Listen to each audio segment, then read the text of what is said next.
Basic గా ఇటువంటి లంగా డైరెక్టర్కి రెస్పెక్ట్ ఇవ్వాలని కూడా అనుకుంటున్నాను. ఎందుకు ఇవ్వాలి రెస్పెక్ట్? నేను చెప్పండి.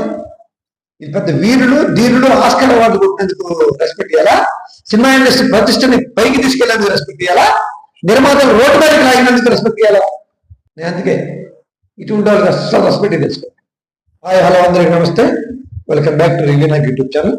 ఈరోజు నేను ఘాటి మూవీ రివ్యూతో మీ ముందుకు వచ్చాను. బేసిక్ గా మన డైరెక్టర్ క్రిష్ జాగర్ల తన బుర్రకు ఎటువంటి పొద్దున పెడతానంటే, వీళ్ళు ఉన్నారు కదా రాజమౌళి, ప్రశాంత్ నీలు, బోయపాటి శ్రీలు, వీళ్ళందరూ యాక్షన్ సినిమాలో హీరోని ఎంత శక్తివంతంగా చూపించాలి అనే దాని మీద వరల్డ్ మూవీస్ అని తన కళ్ళ ముందు పెట్టుకుని వాటిలో రెఫరెన్స్ ఎత్తుకొని ఎంతో హీరోని ఎలా శక్తివంతంగా చూపించాలి అనే దాని మీద తన బుర్రలకు పొద్దున పెడుతుంటే, మన ఆస్కార్ అవార్డు మీద కన్నేసినటువంటి డైరెక్టర్ క్రిష్ జాగర్ల హీరోని ఎలా లంగాగా చూపించాలి, హీరోని ఎంత సన్నాసిలాగా చూపించాలి, విలనిజాన్ని ఎంత పవర్ఫుల్ గా ఎస్టాబ్లిష్ చేయాలి అనే దాని మీద తన బుర్రకు పొదును పెట్టి సినిమానికి డిజాస్టర్ చేసి ఘాటి సినిమా నిర్మాతలను ఏకంగా రోడ్డు మీదకి లాగేసి డైరెక్టర్ జాగర్లమూడి నేను నీకే చెప్తున్నా, నువ్వు తీసుకుంది యాక్షన్ సబ్జెక్ట్, రియలిస్టిక్ డాక్యుమెంటరీ కాదు. కత్తులు గన్నులు పట్టుకున్నావు. కత్తులు గన్నులు పట్టుకునే దేనికి? బేసిక్ గా హీరోని పవర్ఫుల్ చూపించడానికి కత్తులు గన్నులు పట్టుకోవాలి. నువ్వు హీరోని లంగాగాలో చూపించి విలన్ చేతిలో కత్తులు గన్నులు పెట్టి సినిమా మొత్తం సర్వనాశం చేసావంటే నీకు సిగ్గు, లజ్జ, మానం, మర్యాద ఇంకేదైనా ఉందా అని ఆడియన్స్ తరఫున క్వశ్చన్ చేస్తాను.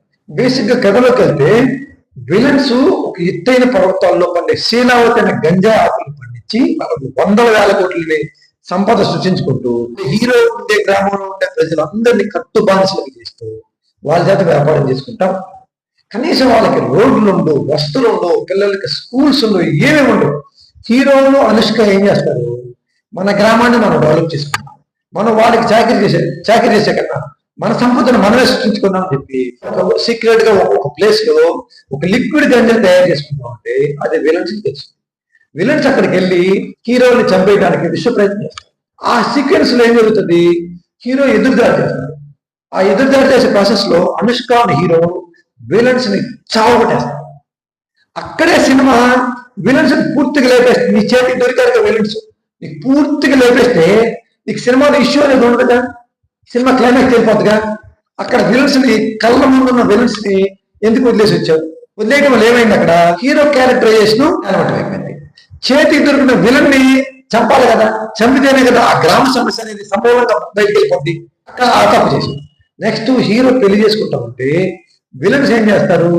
హీరో పెళ్లి మీదకి వచ్చి బాంబ్ బ్లాస్ట్ చేసి హీరో అనుచర వర్గాలు మొత్తం సర్వనాశనం చేసి ఊచకోత కోసి హీరో కళ్ళ ముందు అనుష్కని హీరోయిన్ ఎత్తుకెళ్ళి కిడ్నాప్ చేసి తీసుకెళ్ళిపోతుంటే హీరోయిన్ ఫైనల్ గా హీరోని మళ్ళీ చావు కొట్టి హీరోయిన్ ని ఒక గొంజ కట్టేసి జాకెట్ దించేసి లంగా దించేసి చీర బీకేసి వివస్త్రం చేసి హీరోయిన్ అనుష్క ముందే హీరోని చంపేసామంటే అది ఇంటర్వ్యూ బ్యాంక్ ఇచ్చామంటే ఇది విలనిజం హైలైట్ అయిందా, హీరోయిజం హైలైట్ అయిందని బుద్ధి జ్ఞానం కూడా లేనటువంటి సిగ్గులేని జన్మను ఎట్లా బతుకుతున్నావా, ఎలా బతుకుతున్నావా?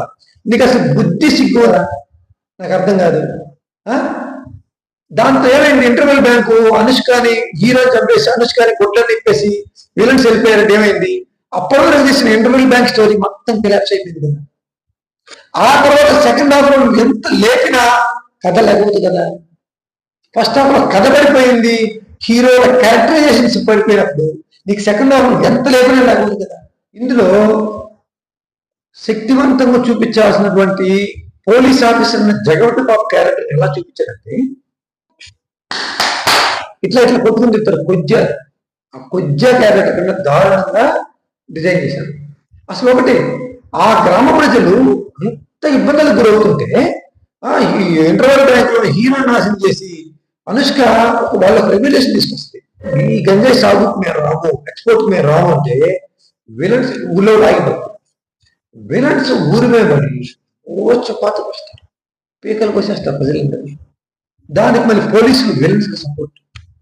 సినిమా మొత్తం కూడా విలనిజం విలనిజం విలనిజం ఎస్టాబ్లిష్ చేయడానికి నువ్వు డైరెక్టర్ వెళ్తున్నా జాగర్లమూడి క్రిష్ ఇటువంటి స్క్రీన్ ప్లేలు గత 40-50 ఏళ్లలో ఎంతమంది తీశారు? హీరో క్యారెక్టర్ నాశనం చేసి లాస్ట్ లేకపోతే సీక్వెన్స్ అనే స్క్రీన్ ప్లే ఎన్ని వందల మంది తీసి ఫ్లాప్ అయిపోయారు. స్లార్తయ్యా నువ్వు పట్టుకుంది కత్తులు గన్నులతో కత్తులు గన్నులు పట్టుకున్నప్పుడు హీరోని ఎంత శక్తివంతం చూపించాలి. అసలు ఒకటి కథ నువ్వు బేసిక్ పుష్ప నుంచే కదా కాపీ కొట్టావు. పుష్పలో హీరో క్యారెక్టర్ ఎంత శక్తివంతంగా ఉంటుంది, కేజీఎఫ్ లో హీరో క్యారెక్టర్ ఎంత శక్తివంతంగా ఉంటుంది, అఖండలో హీరో క్యారెక్టర్ ఎంత శక్తివంతంగా ఉంటుంది. నీ సిగ్గు పెట్టలేదా? నువ్వు అయినా చూడలేదా సినిమాలో? నీకు బుద్ధి లేదా? నీకు బుద్ధి లేనప్పుడు విలన్ని సూపర్ మ్యాన్ గా చూపించే అర్హత నీకు ఎక్కడ ఉంది? దానికి బుద్ధి జ్ఞానం ఉందా నీకు? విలన్ గాని ఎస్టాబ్లిష్ చేస్తే ఆ సినిమాలు ఆడవు కదా. ఆడవనే జ్ఞానం కూడా నీకు లేకుండా నువ్వు మన ఇంటర్వ్యూలో పెద్ద వీరులాగా పోజు పెట్టి ముఖం పెట్టి ఇటు చూస్తా ఉంటావు.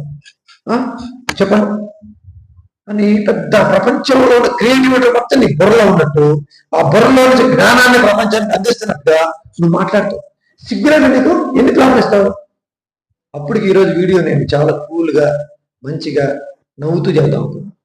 ఈ అమ్మ నీ డైరెక్షన్ గుర్తొస్తుంటేనే మంటల మండుతుంది గుండెల్లో, మంటల. సిగ్గులేని జన్మని నీ జన్మ పాడుగా. ఏం జన్మ నీ జన్మ? నీ బతుకుని నువ్వు తీసిన సినిమా చూసుకో. ఎలా తీశాను నేను? విలన్ గా ఎస్టాబ్లిష్ అయిందా, హీరోయిన్ గా ఎస్టాబ్లిష్ అయిందా? విలన్ గాని హీరో క్యారెక్టర్ ని అత్యంత శక్తివంతంగా తీసుకెళ్లి ఆ సమస్యను రూపుమాపేలా లేదంటే ప్రజలు నాశనం చేసి విలన్ గానే ఎస్టాబ్లిష్ చేశాను అనేది క్వశ్చన్ చేసుకుంటే నీకు దేవుడు అప్పుడన్నా సిగ్గు జ్ఞానం ఆ బుర్రలో గుజ్జి పెడతాడు. కథలో న్యాయం ధర్మం అనే ప్రాసెస్ ఎక్కడ నిలబెట్టావు? ఎక్కడ నిలబడిందా? చెక్ చేసుకో, నీ బుర్రను చెక్ చేసుకో. సిగ్గులేని బతుకు నీ బతుకు పోడుగా. ఎన్ని సినిమాలు చేస్తావు కాబట్టి ఈ అమ్మాయి ఇదే నువ్వేం నేర్చుకుంటున్నావు? ఇంకా నువ్వేం బాగుపడుతున్నావు? Sorry, I'm very sorry. నేను ఎంత కూల్గా నవ్వుతూ చెబుదాం ట్రై చేసినా వాళ్ళు చేసినటువంటి వినాశనాన్ని ఒకసారి నా బ్రెయిన్లోకి వస్తే నేను అసలు కంట్రోల్ లేని విధంగా తయారు. Very sorry. అదండి, మరో వీడియో మీ ముందుకు వస్తాను. మీ నాగభారత్ రెడ్డి. నా వీడియో మీకు నచ్చితే లైక్ చేయండి, షేర్ చేయండి, కామెంట్ చేయండి.